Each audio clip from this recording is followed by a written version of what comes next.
Bonjour, bienvenue à J'ai une idée. C'est un matin vraiment spécial aujourd'hui. Ce sera pas un podcast habituel. On est rendu à l'épisode 22 de J'ai une idée. Et d'abord, je voudrais saluer si on a des gens qui nous viennent du podcast Angle mort, dont je suis la commanditaire depuis cette semaine. Alors, le podcast Angle mort de Marc Poilard, dont je vous ai déjà parlé. S'il y a des gens de son audience qui sont ici aujourd'hui, je les salue. Merci d'être là. Merci de venir découvrir un peu mon contenu. Et en fait, une des stratégies pour grandir une audience sur le web, et donc, tu sais, d'aller rejoindre plus de gens sur le numérique, c'est de faire du partage d'audience. Et parfois, c'est orchestré, là, puis je vous en reparlerai de ça, hein, les partages d'audience puis de public, là, ça se fait depuis le début des temps, puis ça se fait de façon... Vous en êtes pas toujours conscient, mais tu sais, les couples... les couples qui sont ensemble à Hollywood pour attirer et partager chacun les audiences les uns des autres, ça existe depuis le début des temps. C'était une des façons de partager l'audience, mais là, je suis pas en train de vous faire un potin que je suis en couple avec Marc Poilard. Marc, c'est mon ami depuis 25 ans, au moins. Alors, on était tous les deux gérants d'artistes, lui en humour, moi en musique. Puis, en fait, à un moment donné, j'ai eu un humoriste. C'était un de mes amis aussi depuis 30 ans-ish, qui est la personne la plus drôle que j'ai jamais rencontrée de ma vie, que j'encourageais à faire de l'humour. Et quand je l'ai pris en gérance, j'ai consulté Marc, parce que Marc avait beaucoup d'expérience avec les humoristes. Moi, c'était un autre monde pour moi, là. La musique puis l'humour, c'est pas la même chose. Fait que c'est comme ça que j'ai connu Marc. Et donc, j'ai décidé de commanditer un épisode de son podcast pour que ceux qui s'intéressent aux stratégies derrière monétiser la création, aux stratégies derrière ce que les plus grandes vedettes font de nos jours soit pour vos relations publiques, soit pour développer votre notoriété. Tu sais, aujourd'hui, tout le monde, il faut qu'il développe sa notoriété, dans le sens où, si vous voulez développer votre carrière, même développer votre business, développer la notoriété, ça commence à être intéressant. Alors, pour vous. Fait que voilà, bienvenue à ces gens-là. Là, je voulais vous dire un affaire que je vous ai pas dit de tout l'été. Tu sais, je suis de même, là, parce que quand je voyage, je le dis pas. Parce que, tu sais, pour tous ceux qui sont actifs sur les réseaux sociaux, tu sais, si vous vous mettez à dire « Hey, je suis pas là, je suis en Floride, nanana », tu sais, puis que les gens savent où vous habitez, c'est pas super le fun, tu sais. C'est pas une bonne stratégie, ça non plus, là. Fait que bien que j'avais des gens qui étaient chez moi, puis j'avais des gens qui surveillaient ma maison aussi s'il y avait personne, j'aime pas ça, tu sais, que je suis pas là pour un bon bout de temps. Fait que j'ai passé 2 mois cet été en Estrie. 2 mois où j'ai appris mon métier de podcasteuse dans un environnement propice à ça. J'ai voulu produire de façon optimale. Donc, tu sais, changer d'environnement, c'est souvent ça. Pour ceux et celles qui travaillent de la maison, on veut pas toujours se louer nécessairement un bureau en tant que tel. Moi, je voulais faire de la production. Ça me prenait un environnement où je pouvais être tranquille. Et donc, aujourd'hui, c'est le 22e épisode de podcast que j'ai fait dans l'Estrie, en 2 marches dans le bois. J'ai rencontré un peu tous les sentiers pédestres ici autour. J'ai passé un été formidable, dehors, dans la nature. Ici, on est sur le bord de l'eau. Je remercie Céline, Lucie, Nathalie, mes amis qui étaient aux alentours, Nathalie qui est venue me visiter, Manuel. En tout cas, j'ai eu de la visite. J'ai des amis qui étaient dans le coin ici. On a fait du bateau, on a fait des soupers, on a regardé la pleine lune. Bref, j'ai vraiment profité de mon été. Ce qui est quelque chose que j'ai pas toujours fait. Je sais pas si vous êtes comme moi, mais comme moi, j'ai toujours pensé que j'étais workaholic de nature, mais c'est peut-être mon cerveau hyperactif qui m'amène souvent à travailler plutôt que faire des activités. Parce qu'on dirait que des fois, je sais pas quoi faire d'autre. Hein? Je suis maman aussi. Donc, j'aime ça passer du temps à la maison avec ma fille. Fait que je suis moins sorteuse depuis que je suis maman. Alors, des fois, j'ai tendance à travailler, mais là, tu vois, cet été étant ici, là, il y a tout le temps quelque chose à faire. Ici, en Estrie, il y a énormément d'activités aussi, là, que ce soit, il y a eu un festival de films, il y a un paquet de festivals extérieurs, que ce soit Coansville, Sherbrooke. En fin de semaine, il y avait les Arts à Bromont. Là, il y a le Knowlton Fair. Bref, je dis ça, mais nous autres, on part là. Aujourd'hui, on s'en retourne chez nous. Alors, au moment où vous allez écouter le podcast, on va être de retour à Brossard parce que c'est la rentrée. Hein? Ma fille commence ses cours. Alors, je voulais prendre un moment aussi pour faire le tour de ces 22 épisodes-là. Puis, quand on crée un nouveau projet, c'est sûr qu'on a une intention. Moi, j'ai une intention, je voulais explorer des stratégies de développement de notoriété, des stratégies de développement de réputation, de gestion de crise, ou aussi de monétisation. Puis c'est sûr qu'au fur et à mesure qu'on voit les choses qui captent votre attention, parce que c'est ça le numérique, hein? Le numérique, c'est pas juste à propos de ce que nous, on veut faire. C'est à propos de ce que vous aimez, puis ce que vous avez besoin. Puis ce qui est génial avec le numérique, c'est qu'on peut savoir assez vite ce qui vous intéresse. Parce qu'on voit vos réactions, on reçoit les messages, on reçoit vos commentaires. Puis ça nous permet de nous ajuster, parce qu'on n'est pas... Tu sais, moi, je suis pas là pour m'écouter parler, je suis là pour vous aider. Fait que, ultimement, ce que je veux, c'est vous divertir. Moi, c'est toujours ça, je veux vous divertir, mais en même temps, si ça peut vous apprendre quelques trucs, c'est évidemment mon objectif. Alors, si on fait un résumé, là, de à quoi ça ressemble le podcast, c'est ça, c'est des stratégies pour booster la notoriété. Parfois, ces stratégies-là ne fonctionnent pas. Pour lancer aussi des nouveaux projets, donc pour lancer des disques, pour lancer des émissions de télé, pour lancer des films. C'est ça qu'on regarde, les stratégies, qu'est-ce qui se passe en ligne. Des fois, ça marche, des fois, ça marche pas. Tu sais, les grands succès qu'on a eus cette année... Là, je vois Chapel Roan, je vois Baby Reindeer, dans ce dont j'ai parlé. Il y a évidemment Céline Dion qui a donné sa masterclass. On a parlé de Taylor Swift, Love Island, USA, qui ont été extrêmement populaires. Puis là, les Jeux paralympiques qui vont commencer, qui ont attiré énormément l'attention à cause de leur numérique, donc leur compte TikTok. Fait que des fois, c'est des ultra succès. Mais ces ultra-succès-là, donc, parfois, viennent avec la controverse. Puis la controverse, parfois, aide le succès. Hein? On l'a vu dans le dernier épisode avec Gwyneth Paltrow, toutes les controverses qui ont été suscitées par son site ou par les produits qu'elle avait à vendre ont aidé à développer sa business, si bien qu'une année, elle a triplé son chiffre de vente après une de ses plus grosses controverses. Alors, en gros, on a exploré plusieurs, là, dernière nouvelle, je ne sais pas si vous avez vu, mais parlant de, tu sais... Céline Dion sort un documentaire pour annoncer un nouveau projet. Elle va nous annoncer Vegas bientôt, là, je suis pas mal sûre. Puis elle a fait les Olympiques, elle a mis la table mondiale en allant faire les Olympiques. Bon, Jennifer Lopez a essayé de faire un peu la même chose, donc de faire un documentaire pour lancer un disque, puis lancer une tournée, puis ça a été un échec catastrophique. Mais là, ça en a amené jusqu'à son divorce, qui a été déposé... dernièrement, puis c'est ce que je prédisais de toute façon dans l'épisode sur Jennifer Lopez, qui a été publié le 24 juin, mais qui a été un des très populaires sur YouTube. Là, moi, j'ai les chiffres combinés, là, fait que je vois que vous aimez ça. Tu sais, c'est sûr, la reine incontestée de ce que vous aimez entendre parler, puis surprenez-vous pas, là. On se dit souvent, mon Dieu, c'est tout le temps Céline Dion sur la une du séjour, c'est tout le temps Céline Dion sur la lune du Éco-Vedette, c'est tout le temps Céline Dion dont on parle sur tel magazine français, c'est tout le temps... Mais oui, mais c'est parce que c'est de loin celle qui attire le plus votre attention, là,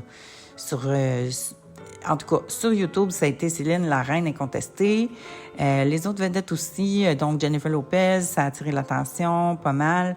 Baby Reindeer, Shannon Doherty, Taylor Swift.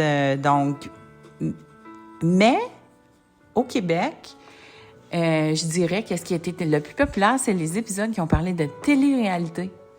Donc, l'épisode sur Love Island a été super populaire sur toutes les plateformes, là, que ce soit Balado Québec, Spotify, tout ça. Alors, vous aimez ça entendre parler de télé-réalité? Puis moi, je suis fan fini de télé-réalité. Puis là, je vous le dis, OD commence. Fait que ça se peut que je vous fasse un épisode spécial After OD, une fois par semaine, avec un invité. Si ça vous intéresse, écrivez-moi, dites-moi que ça vous tente. Alors, mais bref, c'est ça que je voulais vous dire, c'est que les réseaux sociaux, quand vous voulez démarrer des produits, ça sert à prendre le pouls des gens à qui ça s'adresse. Et parfois, le projet est appelé à évoluer, à changer en fonction de vos réactions, vos besoins, dire « Hey, ça, j'aime ça entendre parler de ça, et ça, j'aime ça être là. » Fait que c'est pas fixe dans le temps. Au niveau branding, vous savez, les émissions de télé ne pouvaient pas trop faire ça parce qu'il faut que les gens s'attendent. Puis là, il y a des annonces, il faut qu'ils reviennent après la pause. Donc, c'est ultra formaté pour plein de raisons. Mais on n'a pas cette réalité-là dans le podcast. Dans le podcast, on peut ratisser large, puis tu sais, les gens, souvent, vont se mettre, tu sais, Alex Cooper. Si on prend Alex Cooper, dont je vous ai parlé dans un épisode spécial, qui vient d'annoncer là, 125 millions Sirius. Je vous disais à la fin de l'épisode sur Caller Daddy, qu'est-ce qui va arriver avec Alex Cooper? Elle avait signé un deal de 60 millions. Qu'est-ce qui s'en venait avec elle? Ben là, on le sait, c'est 125 millions qu'elle a signé avec Sirius. Alors, pour ceux qui pensent que c'est pas possible de monétiser des podcasts, je pense qu'on est rendu ailleurs, hein? On est définitivement rendu ailleurs. D'ailleurs, s'il y a du monde qui m'écoute et qui a envie de commanditer, j'ai une idée d'être là dans les premiers puis de pouvoir mettre sa couleur. Évidemment, il faut que ça fitte avec j'ai une idée. Moi, je tends la main, je cherche des partenariats. Alors, parce que évidemment, au fur et à mesure où on a des partenaires, ça peut augmenter la visibilité, ça nous permet de faire un peu de marketing, ça nous permet de faire un peu de pub. Alors, je vous invite à me rejoindre. Si vous voulez soutenir le podcast aussi, vous pouvez aller visiter la boutique Amazon. Tous les trucs de cheveux, là, je vous le dis, les meilleurs produits sont là. Fait qu'il y a cette façon-là aussi. Et là, j'ai bienvenue. Il y a des gens qui se sont procurés la puissance d'une histoire. Merci beaucoup. Procurez-vous la puissance d'une histoire. Non seulement, là, je vous raconte tous les trucs de storytelling, tout. C'est une mini-formation, c'est pas trop long, je le sais que vous aimez ça vite, c'est 60 minutes door-to-door, vous avez un vidéo explicatif, vous avez un cahier pour intégrer la matière, puis let's go, vous êtes prêts à partir avec votre récit. Donc, on parle de storytelling dans la puissance d'une histoire. Alors, c'est ça, je voulais vous raconter, c'est un épisode un petit peu plus personnel, vous remercier pour cette première phase de l'aventure. J'ai une idée, c'est 22 épisodes avec celui d'aujourd'hui, dans lequel je vous ai partagé des stratégies. La stratégie du jour aujourd'hui, c'est partager vos communautés avec d'autres personnes qui vous ressemblent. Moi, c'est ça, Marc et moi, on est deux ex-gérants d'artistes. Moi, je suis une productrice, par exemple. Marc était plus gérant. Moi, j'ai produit. La différence entre les deux, c'est que quand tu es gérant, tu convaincs les autres de dépenser. Tandis que quand tu es productrice, c'est toi qui dépenses. En tant que producteur, c'est nous qui mettions l'argent derrière les produits. C'est nous qui la mettaient puis qui la perdaient. Si on était... Fait que la posture est un peu différente. On a plus de décisionnel en tant que producteur aussi sur les produits qu'on met de l'avant. Puis sur on construit les équipes, on s'occupe du marketing, on s'occupe du imaging, etc. Fait que quand j'écoute le spécial du gérant, le producteur, nous autres, on est la personne qui est comme invisible, dans cette équation-là. Et c'est ça, moi, j'aime ça, écouter ça du point de vue des artistes et des gérants, mais il y a le point de vue du producteur. Puis c'est un peu celui-là aussi, quand je vous dévoile ce qui se passe derrière, c'est parce que je connais. Veux pas, la personne qui paye, c'est celle qui a le plus de poids décisionnel. À partir du moment, jusqu'au moment où ton artiste devient méga, méga populaire. Et là, quand l'artiste devient méga, méga populaire, ben là, le pouvoir shift. Hein? Alors, ça devient une autre game. Là, ma musique est arrêtée, hein, vous savez ici. Bon, hein, fait que là, parce que ici, en campagne, des fois, ça jamme. Mais ça n'arrivera plus. À partir de maintenant, je retourne à Brossard Beach. Et c'est rare à Brossard Beach que j'ai pas de réseau. Là, je vais dire ça, je vais toucher du bois. Alors, voilà. Donc, partager les communautés. Puis là, ben c'est ça. Moi puis Marc, on a des communautés qui se ressemblent, que ce soit ceux qui écoutent le spécial du gérant ou l'angle mort. Puis ma gang de J'ai une idée, je sais que si vous aimez J'ai une idée, allez écouter certains épisodes d'angle mort, particulièrement ceux où il parle des médias. C'est super intéressant. Puis écoutez son spécial du gérant aussi. Moi, j'ai capoté sur l'épisode. Le spécial du gérant, là, j'ai capoté sur Stéphane de Octan, là. C'est un producteur, évidemment. C'est un gars qui était dans la même position que moi, mais il y a tellement d'histoires. Il y a tellement d'anecdotes à raconter. Mon Dieu, Stéphane, c'est vraiment très bon. Ricardo Trogi, j'aimais ça aussi. En tout cas, plusieurs épisodes. Tu vois, moi, je commandite son épisode, puis je parle du sien d'emblée parce que j'aime ça. Fait que quand vous avez des produits ou des pages ou si vous voulez partager votre audience avec des créateurs ou que si vous êtes influenceur, c'est de l'influence sur le web, vous voulez partager, choisissez des gens qui vous ressemblent, que vous aimez, que c'est naturel. C'est quand c'est fake que c'est plus difficile à organiser. T'sais. Alors, voilà. Fait que j'ai de la misère à dire bye. Ça, vous le savez, hein, vous me connaissez, j'ai de la misère à couper. Là, j'ai une autre idée d'une autre affaire que j'aimerais ça vous parler, mais je me dis, mais ça fait assez longtemps que je parle pour un petit épisode buffer. Je le sais pas. Mais ce que je voulais vous dire, c'est sur ma page Instagram, c'est là que je parle le plus, puis sur ma page Facebook professionnelle, c'est là que je parle le plus de mes clientes, ou mes clients actifs en ce moment, qui ont eu des succès extraordinaires dans les dernières semaines. C'est vraiment hot. Et je me rends compte que j'en parle pas ici, mais ça vaut la peine. Le podcast Capable, bon, là, on a développé avec Kim Auclair une expertise pour commercialiser les podcasts puis faire les relations publiques autour des podcasts. Puis on a testé ce qu'on a fait, évidemment, avec le podcast Capable. Donc, Kim est l'animatrice. Puis vraiment, puis le secret, là, c'est d'avoir du budget pour faire du marketing puis de la pub. Si vous n'avez pas de budget, c'est pour un podcast que vous voulez, de grande envergure, puis que vous voulez qu'il y ait un gros impact assez rapidement, faut garder du budget pour faire du marketing, pour faire de la pub, pour faire des relations de presse, pour le commercialiser. Hein? C'est comme quand je produisais des albums, c'est pas juste produire l'album, il faut le mettre en marché. Mais c'est la même chose pour un podcast. Puis là, on l'a fait être capable, puis ça a eu des répercussions extraordinaires. Et là, la semaine passée, elle a reçu une lettre de François Legault. Ni plus ni moins que le premier ministre du Québec qui la félicite pour le podcast Capable, qui est une formidable vitrine pour les personnes en situation de handicap. Des belles histoires. Puis on rit aussi, puis des gens qui ont de l'humour, qui ont de la résilience. Bref, c'est vraiment des belles personnes qu'on apprend à connaître avec Capable. Alors, ça, c'est arrivé. Ensuite, Jessica Loca, avec qui je travaille, qui est une designer d'intérieur, mais je dis souvent que c'est ma future Ricardo.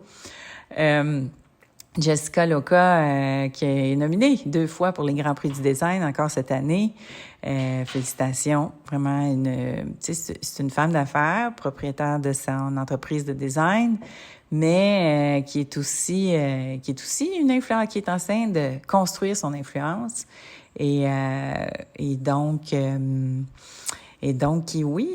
a beaucoup de rayonnement, mais en même temps, elle gagne des prix. Ils font bien leur travail comme designer. Donc, c'est ça, tu vas avoir plus d'influence, tu construis tes réseaux sociaux et tout ça, mais il faut que ta business continue de marcher. Puis, manifestement, là, elle est capable de faire les deux. Parce que c'est pas tous les entrepreneurs qui se mettent à communiquer puis qui se mettent à être très présents dans les médias, dont la business continue à bien aller.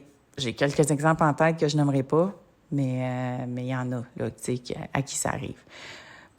Puis moi-même, ça m'est déjà arrivé. Là. Fait que, je peux le dire. Fait que, voilà. Après ça, de qui je voulais vous parler dans ma gamme, il y a Laura Gagné qui a eu ses 100 000 écoutes pour une chanson sur Spotify. Un beau jalon la semaine passée. C'était super. Fab Val, médecin et mannequin qui qui commence à faire du runway de plus en plus. Vous allez en entendre parler sous peu. Elle a plusieurs projets qui se préparent. Bonne fête à Emmanuelle Serra, la boss de la construction, présidente de Serra Conseil, une femme dans le domaine de la construction qui a été pionnière et qui s'apprête là à avoir un gros événement dans lequel ça risque de brasser à la cage dans l'industrie de la construction.